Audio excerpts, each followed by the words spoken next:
Are you ready? Hello, and welcome to the Whole House Podcast, where you can find home, health, and family all in one place. Our team is comprised of moms from different upbringings and backgrounds, and we each have different passions and giftings and strengths. We each represent a different room, and we all make up the whole house. So grab a cup of coffee and join our overly caffeinated ladies here for the Whole House Podcast.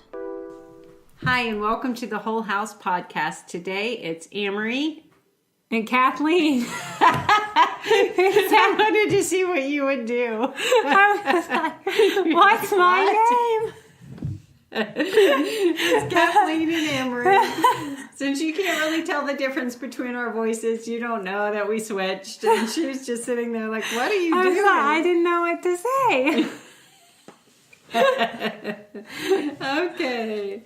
Let's start all over again. We are talking about Christmas traditions. Yay, Christmas! Yay, Christmas. It's getting closer and closer.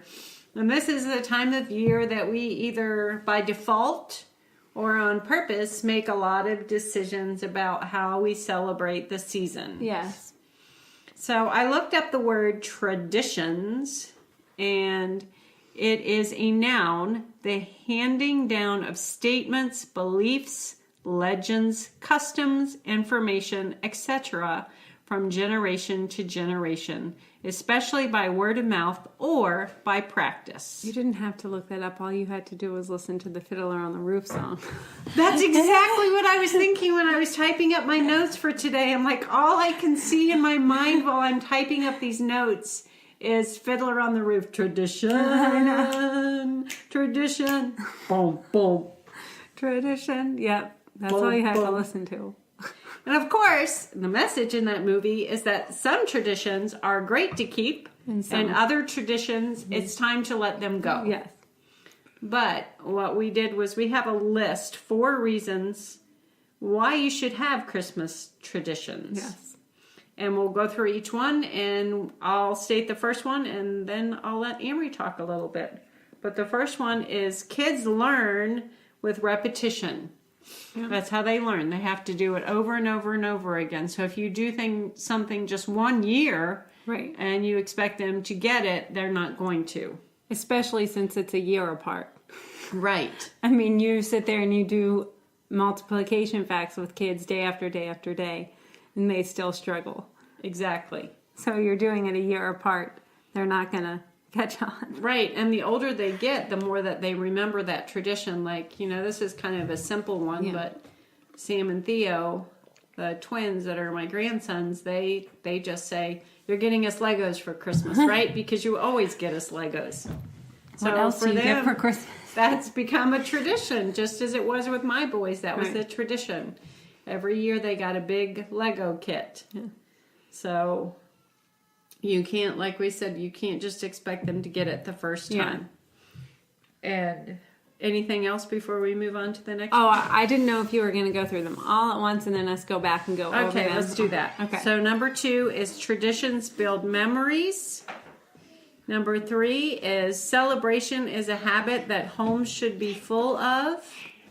And because there's enough bad stuff going on in the world. And then number 4 is traditions build security. So now we're going to go back through those and talk a little bit about each one. So we already talked a little bit about kids learn with repetition. But let's give an example of something kids have learned through repetition in this family in regards to the holidays.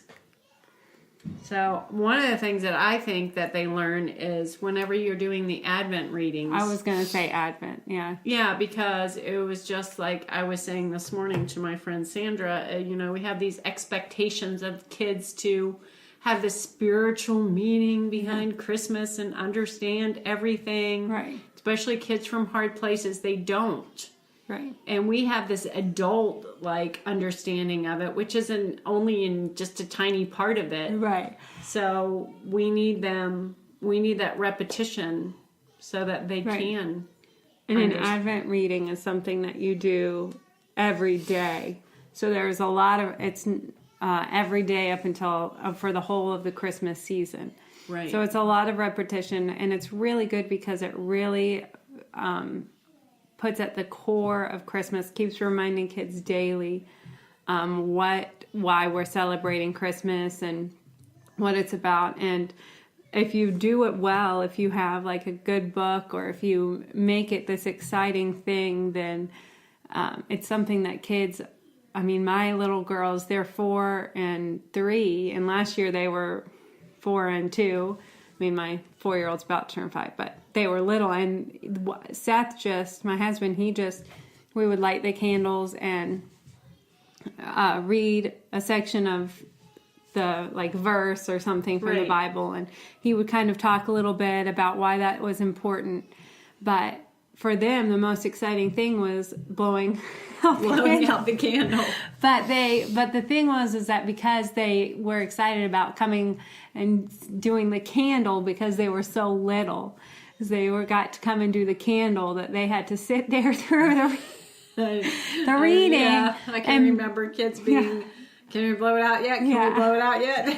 And by the end of the Advent season, they were talking about the 4-year-old mostly was talking about what we were reading and things like that. And so it really helped her and pick it up last year. And I know that this year again, when we start our Advent season, that it might be the candles that bring it back into memory. Exactly. But she's going to start remembering things from last year too. It's layer upon layer. And the truth is, I have so many parents who will contact me about advice, and they'll say things like, well, my kid doesn't want to do it, or he won't sit still, or, all kinds of variety of things. And the truth is, you just need to do it anyway. Right. And you might have to adjust it. Maybe it's too long. We did Jotham's Journey, Tabitha's. Bartholomew's Passage. Yeah, what was Tabitha? I can't remember. Tabitha's Tolling. I don't know. I don't remember. But they might not have all started with the same. We're trying to do the alliteration and it's not there. But those were really good stories for when the kids got older. Tabitha's Travels. There we go. It was alliteration. But when they were younger, it was just, for some of them, it was too much. Right. And it would have to be like, let them get the Legos out, or make everybody hot chocolate, and let them have a cookie. Or print out coloring pictures for your toddlers that are like, baby Jesus in a manger, or the wise men bring, or a Christmas tree even, or a present. Right, and get the little dot stickers and let them put the lights on the tree. We did that one too. We're remembering so many different things that we did. But the thing is, the repetition it's going to finally stick. Yeah. Layer upon layer. It's like taking an onion and building it from the inside out. Right.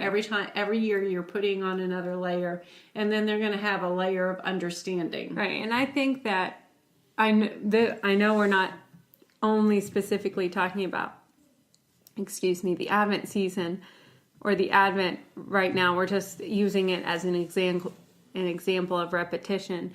But the Advent season, my husband is really passionate about this, is keeping the Christmas season a sacred holiday season, and not just making it, not that he fully enjoys and embraces the Christmas spirit when it hits. He does. He likes, hosting the game night and making everybody food. But he likes to make it this sacred season because it's just this time where we are really focusing 100% on the birth of Christ. And so another thing that I think helps with this Advent and this repetition is that we don't do anything for Christmas until the beginning of Advent. And I think that might help some moms, and some families aren't really sure, like, when do I put up my Christmas tree? Right. And all of these kind of things. And your kids might be waiting and wanting, like, when is this going to happen? The and day you're after just Halloween. and you're sitting there thinking, I don't know when I'm going to have time to do it. And so this is a great, the Advent season is just another great example of, or a great time to put aside that the first day of Advent is when you can really starting your Christmas traditions and get your tree out, or go and get your tree, or get your Christmas decorations out, or start letting your kids make their Right. list or something like that. Get your Christmas Carol book Right. out. That was another we added to our Advent. Right. Was every night we would sing a different Christmas Carol. Right. Out of the Christmas Carol But book. then that way, every year when the holiday season comes around, it's another repetition thing. You go to the calendar and you look for the beginning of the Advent season. And you say, oh, look, it's always on a Sunday, because Advent always starts on a Sunday. And so you look at that Sunday and you say, there it is. That's the first Sunday of Advent. That's what we're going to be when we're going to start our Christmas stuff. Right, and then have an Advent calendar, whether you make it yourself or not. Like you can make, we did one year a giant Christmas tree that we just drew on poster paper. Yeah.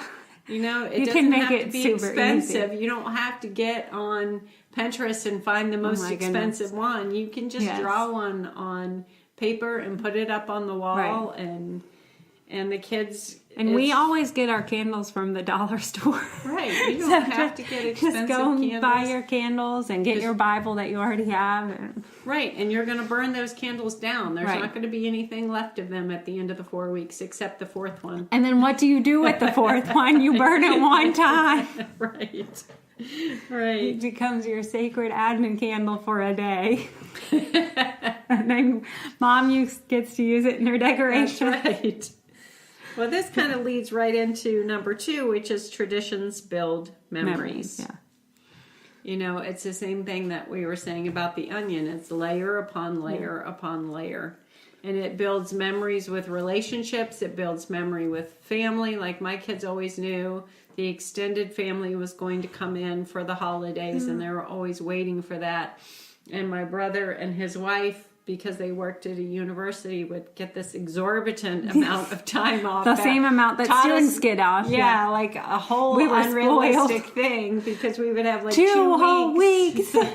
We'd have 2 weeks of Christmas of going bowling Yeah. and going to the movies, and Way more than anybody else. right, and everybody else celebrate. That was just such a weird thing to me, speaking about traditions, Yeah. because our tradition was to extend it that long. Yeah. It just was so strange to my kids when they would find out that other people celebrated Or for when they one got day. real jobs themselves. Right. And they're like, They were wait, like, I only wait. get Christmas Day. There's only one day? I thought there were 12 days of Christmas. 14. We're extending it. So traditions build those memories, and those memories are something that your kids can hang on to for the rest of their life. Don't In cry, fact, Mom. I know I'm gonna cry. I can't help it. I mean, I think when you and when all the cousins get together and they're all talking about, remember that Christmas Yeah. when we did this? Yeah. Remember when we did this? Yeah. And I mean, I remember all of that too. And that just made me, going into my marriage and then to my family, really want to start those traditions and start my own traditions so that my kids would remember those kind of things and Right. get together when they get older and they are talking about it. So Right, and the truth is, you have a tradition, whether it's by Yeah. default or Right. by purpose. right, like I was just watching this show, and I mean, the show has nothing to do with any of this, and it's But not, it sparked something. right. It's not even about Christmas, but this boy on the show. I mean, he's in his 20s. I don't know why I said boy. He's talking about his birthday, and he said he doesn't want a party for his birthday, and everybody's like, oh, why? And he was like, well, because my family's tradition for a party was like we all got together and we had a party, but everybody just pretended to be okay, like pretended for this one day that it was a good thing.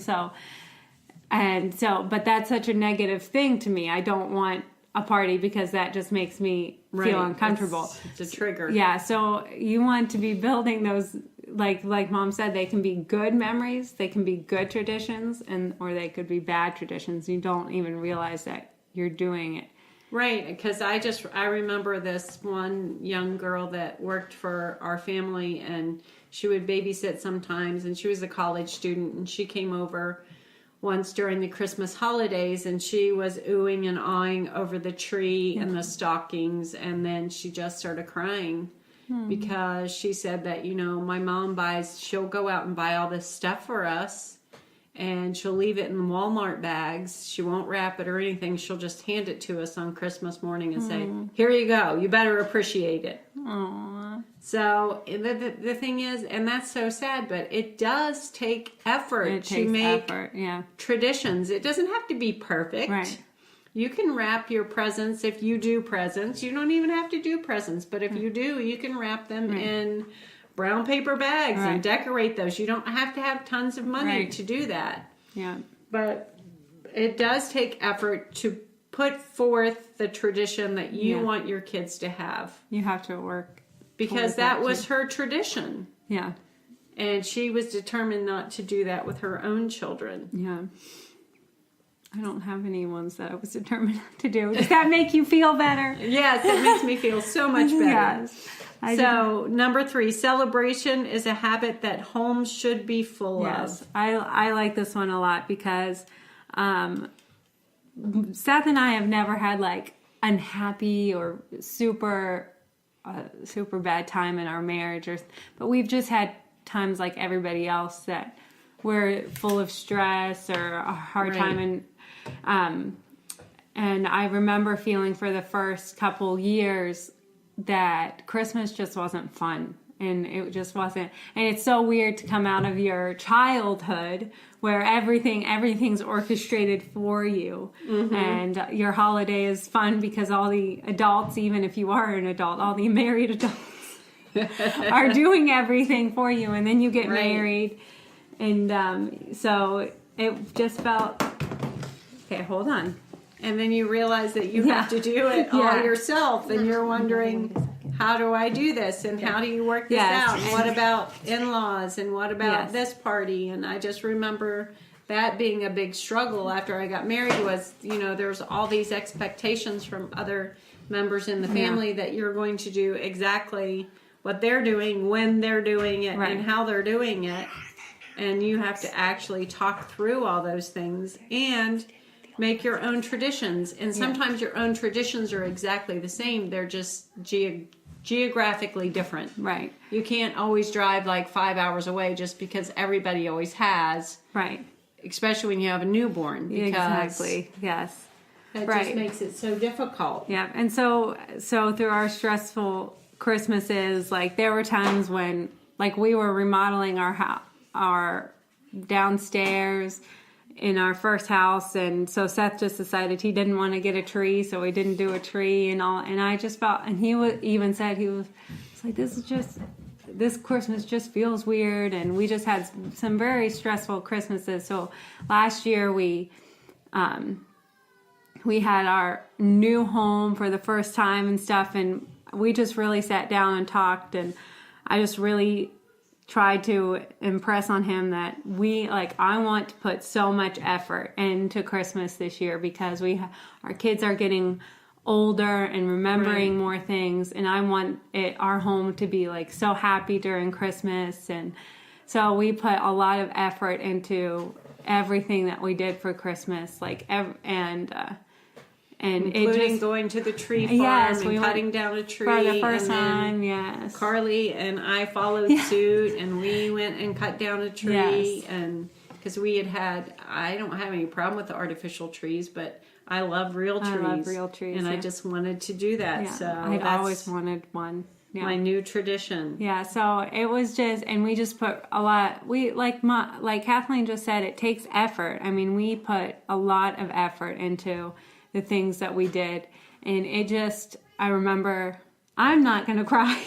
Don't cry. I remember sitting on the couch on Christmas Day and watching the girls and stuff, and it wasn't even just that morning, but I was crying. And Seth asked me what was wrong, and I said, nothing's wrong. I'm so happy because this Christmas just felt so much more like Christmas, and it was just a way better Christmas than we've had.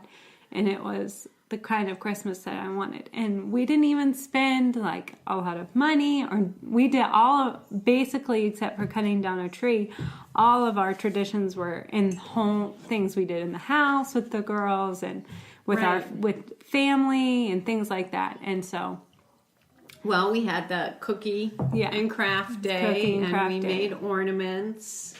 and things like that. You can do so much of that at home. Don't get, when you're listening to us about Christmas traditions, don't think that you need to get online and buy all these new ornaments. We don't go to a cabin. We don't do anything, any of those things. Yeah, we're not like a Hallmark movie. We're like, okay, we can make an ornament. Out of this fabric we've had laying around. Right, and dip that baby's foot in the paint, stick it on the ornament, and then put the date on there. Boom, it's done. It's done.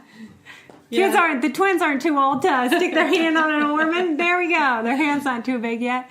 Yeah, we do a lot of, really free stuff. Like it's like, Mom, what do you have left in your craft closet that we can use for this year? Yes, and something that Seth really likes doing is watching. Everybody likes watching Christmas movies, but he makes it this scheduled thing. Yeah. And we watch one every weekend with the girls, and he likes to watch one every other day with us. But we just put all the Christmas movies that we have, we write them down and put them in a hat. So that makes it even more fun because you just draw it out. And, That is, I love that idea. You guys did that last year. That was so fun. Hi, Glenna. Somebody's coming to see us. Someone's coming to visit us. Yeah. And number 4, traditions build security. Yeah. And I think what Amory was saying was, she had that security in her early life that Christmas was done for her. Everything was planned. The tree was put up, We did all those things. And when she got married, she's like, oh my gosh, what do I do? Where is it? Who's doing this? Where's the blanket? Right. So where's the Christmas blanket that just gets wrapped around you every year? Everything. Right. Yeah. So then what you want is, if you felt secure in your childhood and your traditions and you want to do those, you want to replicate them, sometimes that means a little bit of separation from your own extended family and saying, I want to do this, but I have to do it at my house. Right. I remember, go ahead. I'll let you finish. Because you can't always do, travel 3 hours or 4 hours. And, it's just not practical when you start having young children. I remember when Audrey got married and she and Adam had kids. Seth and I were just engaged when Sam and Theo were born. But I remember her telling you, and I don't know if you were upset about it at the time, but when you talked to me about it, you didn't seem upset when you were like, no, Audrey said she wasn't going to do that this year, or they're going to have time at home before they do this. And I remember thinking, oh my gosh, how can you even say that? Right. How can you even do that? Right. And then after I got married and started having kids, obviously I started feeling like, we want to have some time and stuff like that.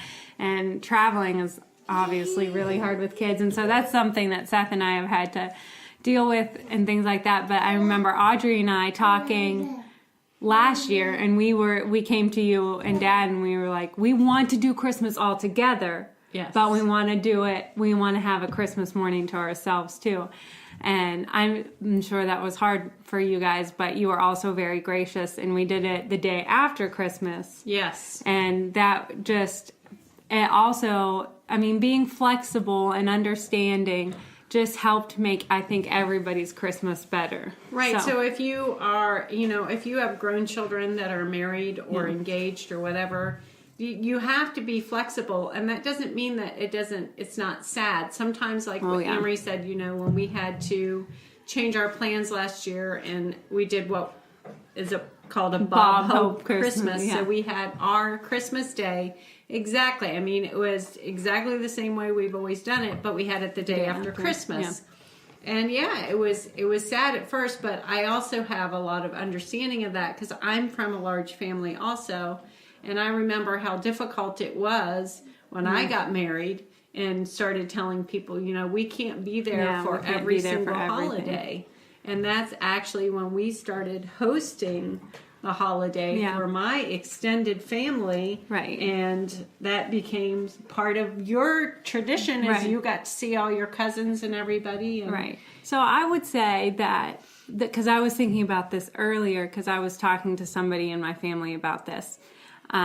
Just a little this morning, and talking about how we were excited about Christmas, but also feeling a little bit stressed about Christmas and all this stuff. And I just was thinking to myself, it would be so much better, and I'm going to work on it this year and pray that everybody else does. And so this is something you can keep in mind, is like, instead of when you're in the moment with your family in Christmas thinking about, this is so different, I don't like, or this is different, or I wish that we would get more time. Don't sit there and think about that. Just sit there and enjoy the time, because it seems like sometimes instead of enjoying the time that is presented to you, you sit there and you think about everything you don't have. And that's not building. Yes. Okay, you can see these.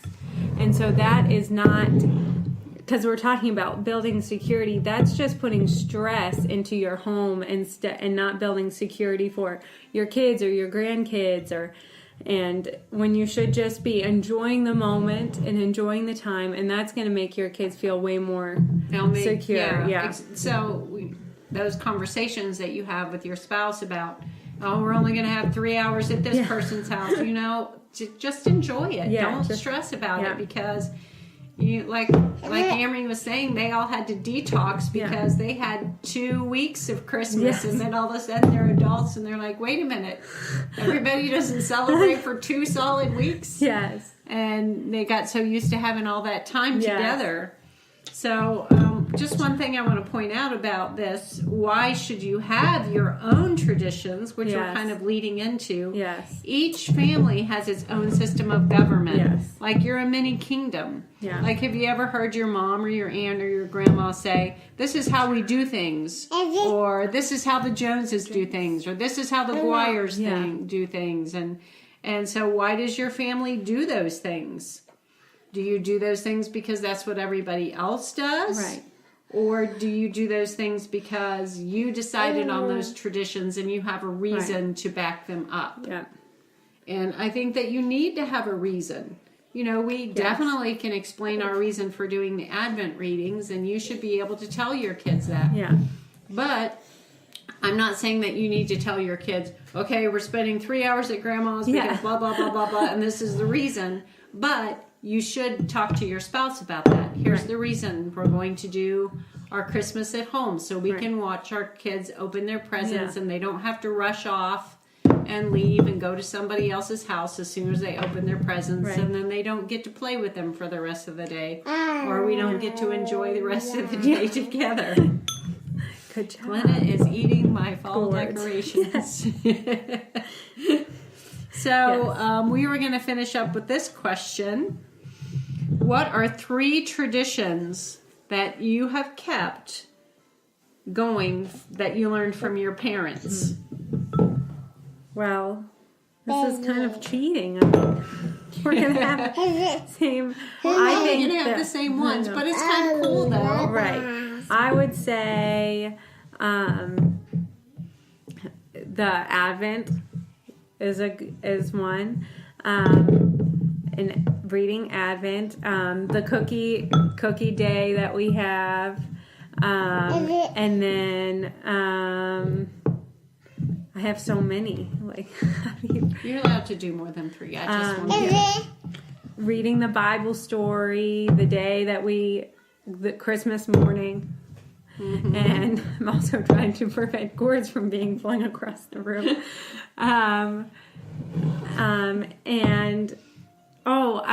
This is a really good one that I don't think you can say. Okay. We can't really draw names yet amongst our kids. Well, I guess we can now, but we couldn't last year. But last year we did the thing where we took our kids to go and buy Christmas presents for each other. Oh, yeah. And so we used to draw names because there were 7 of us. Right. So we could do that. And eventually we're going to be able to do that. But, yeah, go get that one. But, so we did that one because I just appreciated how much it added and taught us the joy of giving, and especially to our brothers and sisters. Oh, Anna. And so we do that one. That's a good one. Yeah, that is a good one. And it's really funny because sometimes when the kids were little, it wasn't like they didn't have a lot of money, so we were giving them a certain amount of money to spend on presents, and then they would also find something in their drawer and wrap it up and give it to the other kid. Yes. So there were all kinds of things, but I think that mine, like Amory said, ours are similar. Yeah. That reading the Christmas story on Christmas morning out of Luke, before we open the gifts, our Advent readings.